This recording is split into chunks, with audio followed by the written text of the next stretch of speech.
I'm Species7 and welcome to my channel.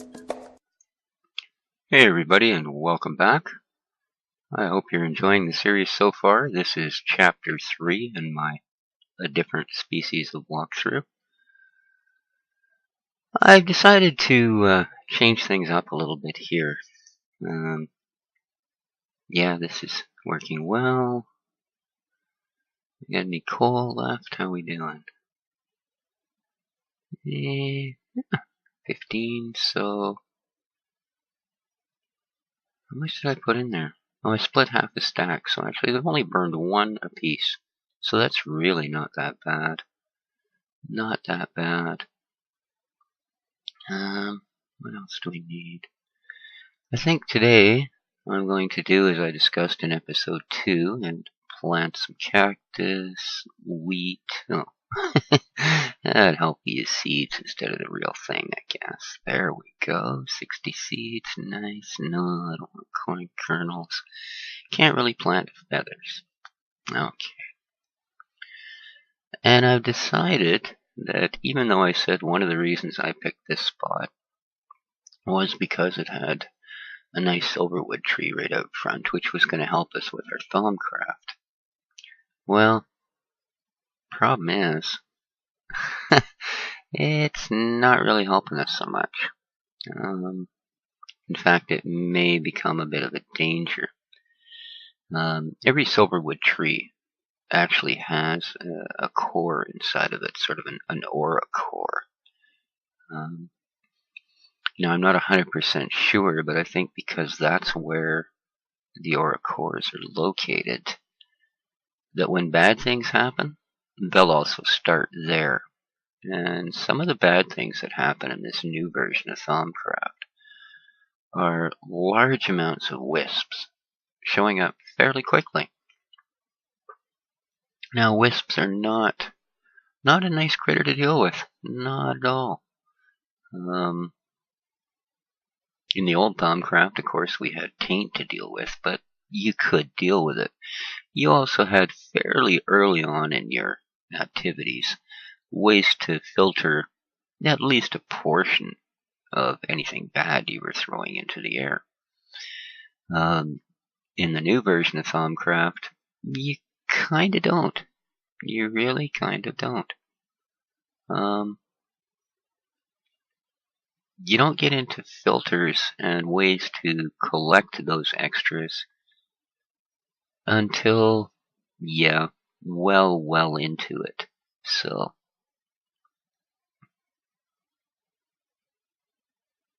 not sure where that would take us.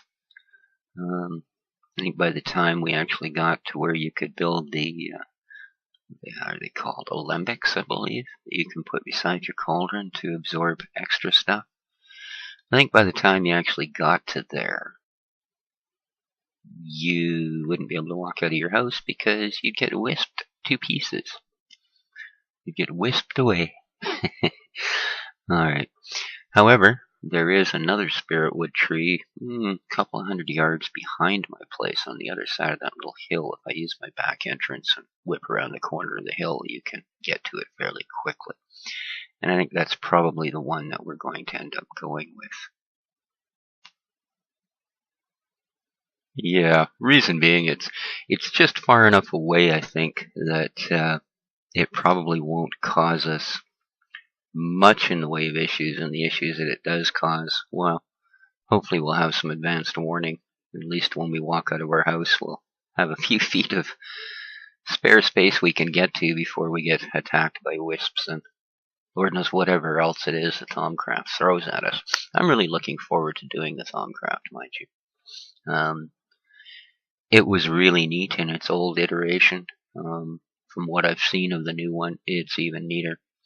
You end up building basically the same things, but your methods of getting there are pretty damn cool. Yeah, pretty damn cool indeed. And it's a little more complex. The division of all the aspects and such, pretty amazing. Pretty amazing. So, but that's the thaumcraft end of it. That's something that we're going to have to build a separate building for now around that other tree. The other thing that we're going to have to consider with it is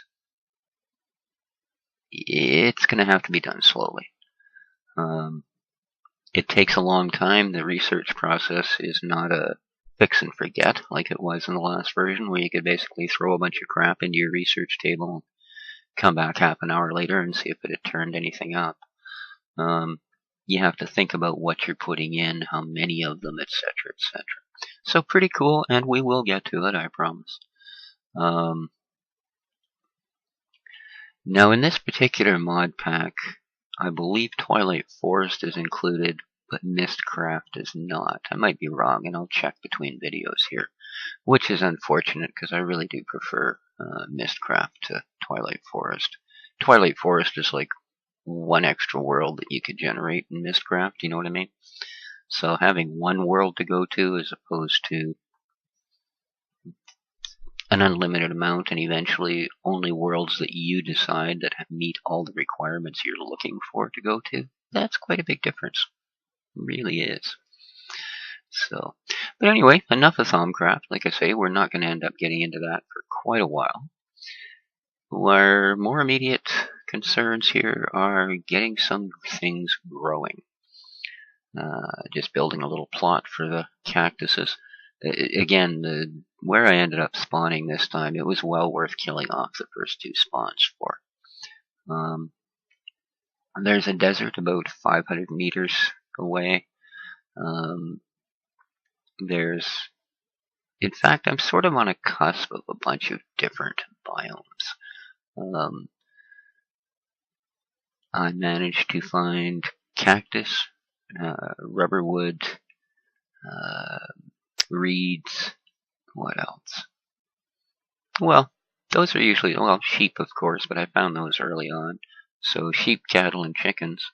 But they're all within a 500-yard range, basically. I don't think I've had to go 1,000 yards out, as well as a village, all within a 500-yard range, which is really nice. Because, like I say, compared to my first two launches, wow, they were just horrible. Two days and 2 nights in a boat and still hadn't found anything. So yeah, this is quite a difference. What else have I got planned here? Well, obviously we've only got 2 machines down. Well, 3 actually. Mustn't forget our aqueous accumulator. Amazing machine that it is. The whole thermal expansion mod pack is just wonderful. So okay, we've got a huge amount of thermal expansion to go through. We do have some buildcrafty industrial craft stuff similar to what was going on with Tekkit. But that's probably going to be a while. Thermal expansion will get you through a lot of what we used to rely on the industrial stuff to get us through for our early game. And it still does have its places, and we will reach a point where we're pretty much going to have to start building some machines. But we will get to that. There's a lot of really neat stuff with the thermal expansion before we get to the industrial or buildcraft end of it. The other thing we're looking at as well, of course, is forestry is included in this. And forestry covers, again, a lot of really, really cool stuff. I mean, not only can we, of course, make all these automated farms, everything from rubber trees to wheat to, but there's the whole bees aspect of it. And yes, I have been collecting pretty much whatever I come across. After all, scoops are cheap. The rest of it may not be, but scoops certainly are. And a huge number of new machines for genetic breeding and bee crossing and etc. have been added. So we'll get into that as well. But these are all future things. For now, we're still at a point of basics as we fill our little holes in preparation to plant our first wheat so that we can increase our cow population, get more leather, get more books, and get more steaks. So that'll all come along. That'll all come along for sure. And I guess it won't be long and I'll actually be able to get, I'll probably keep it for a while, but we will reach a point where I'll be able to get rid of that little permanent water hole. All our inside water needs will be taken care of by aqueous accumulators hooked up to wherever we need our water sources. And as for refilling our cauldron, well, seeing as it's going to be a couple of 100 yards away from here, that ain't going to be the water source we're going to use. That's another neat thing with the new Thaumcraft is you reach a point where you don't ever end up filling your cauldron again. You don't. Your little tallow slave does. Yeah, you can build golems in Thaumcraft now that will do various things for you and wander around because Lord knows Minecraft needed more stuff underfoot when you're trying to get things done. I'm sure the bats were added just as a way to really get people's goat when they're mining. You know, I don't know about you guys, but I always find if I'm swinging a pickaxe, as soon as I hear that squeaking, guaranteed he's going to come between my pickaxe and whatever I'm pickaxe-acating. So, yeah.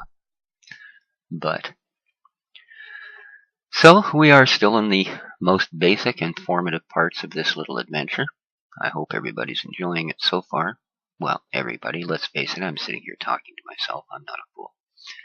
Well, I guess by the very definition of sitting here and talking to myself, I am a fool. Okay, well, we got that straightened out in a hell of a hurry this morning. So, nice quiet Sunday morning here on the west coast of British Columbia, Canada. That's where I hail from. And, beautiful day out there. It's foggy, overcast. Looks like it's going to rain its butt off for most of the day, but hey. This is the West Coast. If you don't like the weather, wait 5 minutes. We'll come up with something different for you. Now, I think if I... No, I think we're going to keep everything up here nice and close. That way, if stuff does start to actually get nasty, we can still deal with it. So I think I'm going to put some sugar canes in here. Or reeds, or whatever we want to call them. Yeah, for sure. We're going to put our cane in here. 1 row of water down the middle. We should be able to put about a dozen cane on each side. So that'll give us, 48. And every time we walk down here, we'll get 48 more sugar cane. Yeah, that'll work. It ain't my biggest reed farm, but hey. As I say, I'm not sure if Miss Craft isn't in here, then we're not going to need nearly as many books. Yeah, I really needed to till that particular piece of dirt. What the heck? Oh well. So yeah, we'll get to all of those things. For now, we'll get the basics put in here. We're going to increase our cowishness, increase our little bit of a, well, we don't have to increase our chicken. There must be 500,000 wild chickens back there. I still haven't found the one that was living in my house. I don't know where he's gone.